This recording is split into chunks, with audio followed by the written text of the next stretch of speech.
First heartbreak. When I first met you, it was in June of 2014 when you came up to me. I knew you had intentions for me. I couldn't turn down on those black pearl eyes, and that your beauty never despised it. And your skin matched the sunset which set on my dark world. I was no longer upset. My spirit rose up because I never met someone who was so similar to me. I thought I was blessed. Finally, somebody who accepted my nerdy ways. We would always talk about video games and fitness as we gazed into each other's eyes, but I would always look away from shyness. The kindness of your eyes flooded me with feelings. The finest thing walking I always thought. And you're one of the few people who taught me how to be me, because everyone will always think of me as a lame and always seem like an enemy. But you respected me, but at that point in time I felt anomaly. We sat on the throne a little too comfortable when I expressed my feelings towards you. Knew a nigga would do anything for you. For 6 months of this friendship, I respected you. But when I get everything out of my chest, you made a pun on me. Do you know how much courage it takes a man for him to do that? And after all that, you made a SpongeBob reference? I need antidepressants. Or Motrin to delete depression. Made a fool of myself when I made it risk confession. At least respect it. But what's the point of that if you're talking to a social butterfly? It's sad to know that I treat you like you were somebody and I get treated like an option. I should have known that this friendship at your end was blown out of proportion. Claiming on social media that you had no one to talk to and you were always alone, that shit blew me. You started out to be a friend of me, but at the moment I was too blind to see it. But when you were going for military, I dropped all my female friends to get closer to you. Constantly praying for your safety when you was in basic training. Always talk to my homies about you, and I was no longer blinded when they said, what has she done for you? You a slave to her lust and you don't even have a clue. They were speaking facts, as I hope it wasn't true. But when you came back, oh, the tragic feeling I caught when I refreshed my newsfeed on Facebook, it left me frantic. Mine was the caption with you and him. I had to unfriend you. At that moment, I knew I was nothing but a toy to you. You knew I had feelings for you. You could at least told me that you wasn't interested in me, if you cared for me. After all the things I've done for you, you clearly took for granted. And you left me out in the cold as I tried to look for a blanket.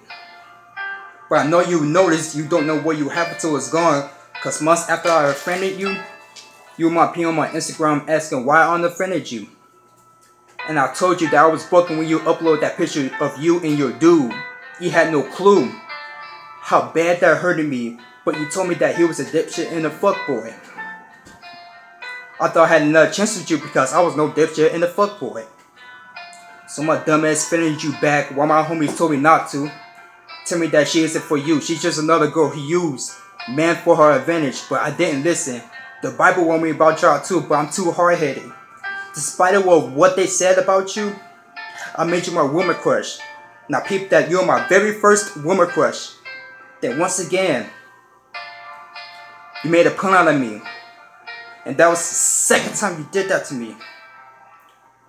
Commented with the laughing emoji. Now what the fuck?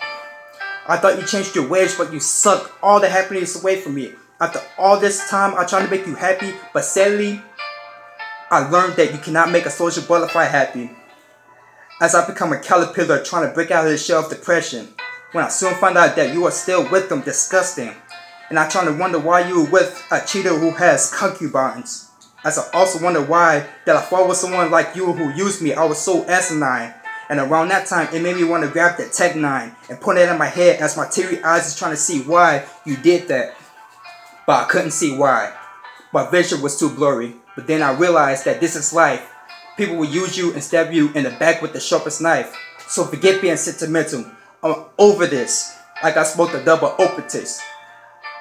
I thought you was a lifesaver, but instead you a lightsaber. As you trying to run away from what you did to me, but karma's faster. And don't say you don't like them fuckboys when it's clear that you're dating one. And I know he said she loves you in front of the camera in FaceTime, but I bet you're not okay with what's behind the scenes. You think you found your king? Indeed, you did, because he impersonates King Solomon. If he loved you, he wouldn't cheat on you in the first place. Use your common sense. Not trying to get with you, but I hate to see you cringe every time your heart breaks. But your heart seems like it don't take any breaks to stop loving him. So forget it. You cannot teach anybody who isn't willing to learn. I guess that this is karma doing her job. The tables turned. But you made me think that every woman I encounter wouldn't appreciate me all along. But I was wrong. There are women out there who wouldn't do me wrong. I will not let lust get to me anymore because it beat me down to the ground. And I swear, I'm not firing shots at you. I'm just showing you how bad you beat me down. If you was a friend, you wouldn't let me frown.